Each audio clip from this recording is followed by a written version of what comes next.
Welcome back, everyone. Called a bit of an audible here and decided to simulate the rest of the regular season after getting through May and just kind of see where both teams shook out. As you may be able to tell from the bracket, Tampa Bay did qualify for the postseason, but we do have to play in the wild card round, and the Mets did not end up making it into the playoffs.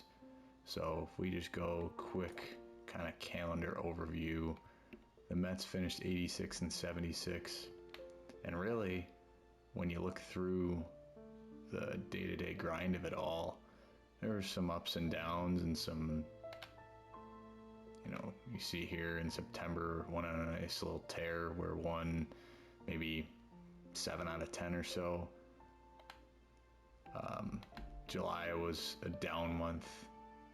I think 8 and 14 was the final there. The June swoon, the infamous June swoon that, depending on how online you are, you may or may not have heard about, but that didn't really happen. But honestly, the team kind of just stayed in the same spot that they started all year. I mean, decent, obviously above 500, but never really establishing themselves as one of the best teams in the National League, because we really weren't one of the best teams in the National League. So what ended up happening with regard to the standings is the Phillies and Braves, and I've mentioned this before, but the Phillies started the season 0-10. Phillies and Braves ended up kicking it into high gear, and the Mets just kind of stayed at cruising altitude all year. So that ended up doing us in. Finished close in the wild card, though. Actually tied for the Diamondbacks, for that last spot with the Diamondbacks, and lost the spot on a tiebreaker. So that's the way it goes. All things considered, really not any worse than I expected.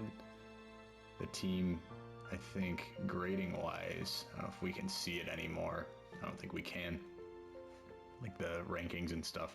The team ranked pretty highly in a lot of categories, but when I look at the roster, I'm really not surprised that things ended up the way they did.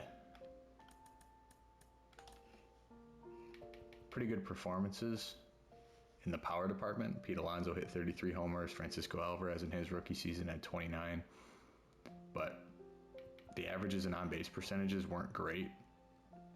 And really, I mean, nobody hit even close to 300 on the team, which batting average is only one metric. But if you don't have anybody who's even 280, let alone 300, it's going to be tough to expect to win 90 plus games and make any noise in the postseason. Similarly, the pitching wasn't bad at all. I mean, if you look at the starters, nobody had an ERA above 3 something. And the bullpen wasn't terrible. Diego Castillo, Felix Bautista, and Dennis Santana all struggled. But it's funny because with sports, it's so easy to speak in superlatives and to think about this team is, a team of destiny, or this team is the worst that this franchise has ever seen, or we have to rebuild, or we have to go for it all. The Mets were just kind of lukewarm all year, and probably in the end we got what we deserved, being lukewarm. Tampa Bay, on the other hand, did obviously, as mentioned earlier, qualify for the postseason. Finished 93 and 69 and won the AL East. As you can see, September was a pretty good month. But I do want to go back to July, where after beating the Phillies, so on the 4th of July, I don't remember the exact record, but I want to say that we were like 52 and 29 or something. I mean, June was really good. After a good May, put us in first place and kind of put us in a good position to maybe establish ourselves as the best team in the league, or at least one of them. June was an awesome month. And then July was going okay, and we just lost 12 in a row very casually. So, I mean, pretty much all to good teams with the exception of the Royals. But that was pretty comical and ended up putting us from what was maybe like an 105 win pace into more of just good team but normal record. So 93 and 69. Ended up edging out the Yankees by 4 games. The Orioles came crashing back down to earth. That was already happening before we simulated the rest of the season. Red Sox were dreadful. Blue Jays perfectly average, and the Yankees ended up qualifying for the postseason. And then Twins won the Central without much trouble. Rangers, Astros, and the Angels mercifully have reached the postseason just in time for Shohei Ohtani's free agency. But Rangers won 100 games. Great run differential. So clearly their offseason acquisitions paid off. And then if we look at the rest of the National League, we already saw the Phillies and Braves, the class of the NL East. Cardinals won the pretty putrid NL Central, and the Dodgers, Padres, and Diamondbacks all managed to get into the postseason. So 6 teams between the 2 West divisions will be dancing in October, and Giants just missed it too. If we look at the Rays standing or stats, Chris Bryant, probably a career year, honestly. 33 homers. I mean, his 2019 was pretty good, and I guess 2016 takes the cake, almost 339 homers, but really good season for him. Nolan Arenado was good too. Kind of just like with the Mets, though, averages weren't really what you would hope to see. Had some higher ones from player to player, and some really good homer performances. I mean, you got 3 guys with 20, 1 guy with 30, and then a bunch of guys with 12, 15-ish. So that was solid. Pitching, similarly, was really good. Luis Castillo, we'll look at the awards in a second. Luis Castillo almost won the Cy Young.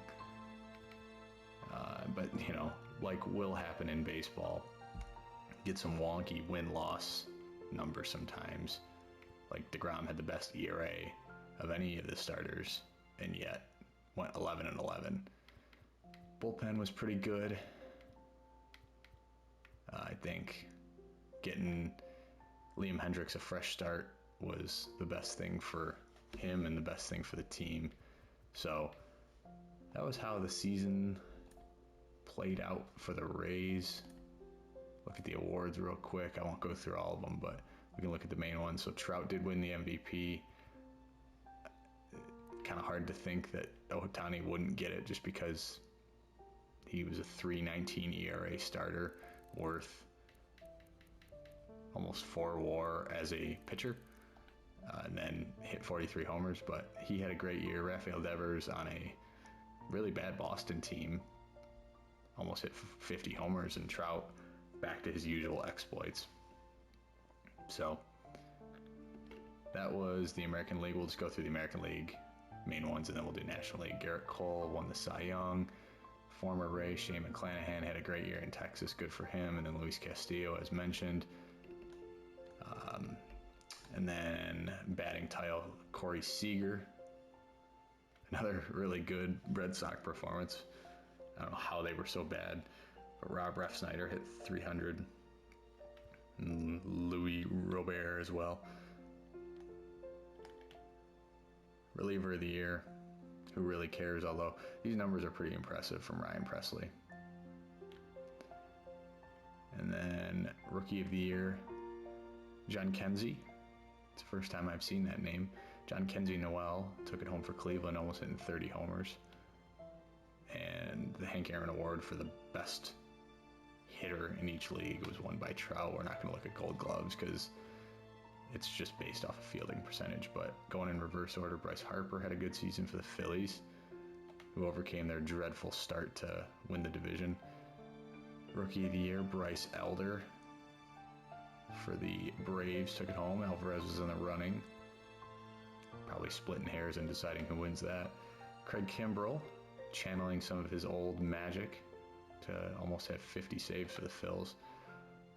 Luis Arias, not quite hitting as well as he is in real life, but still 324, especially in this game.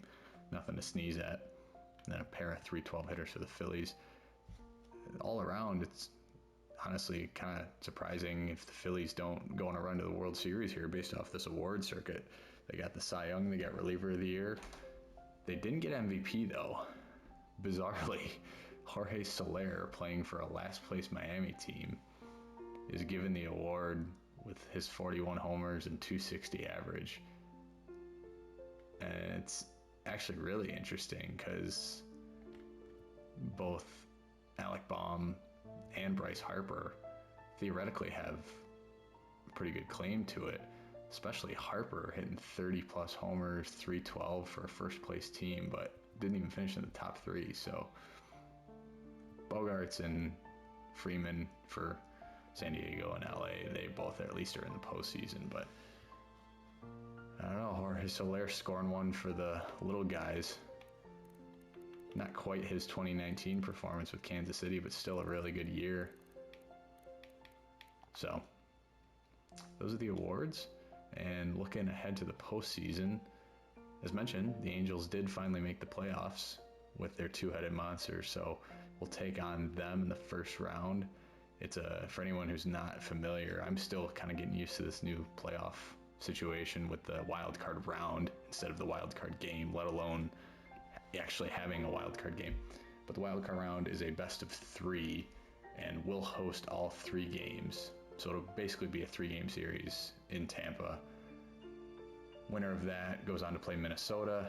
On the other side, Astros and Yankees getting to renew their playoff rivalry.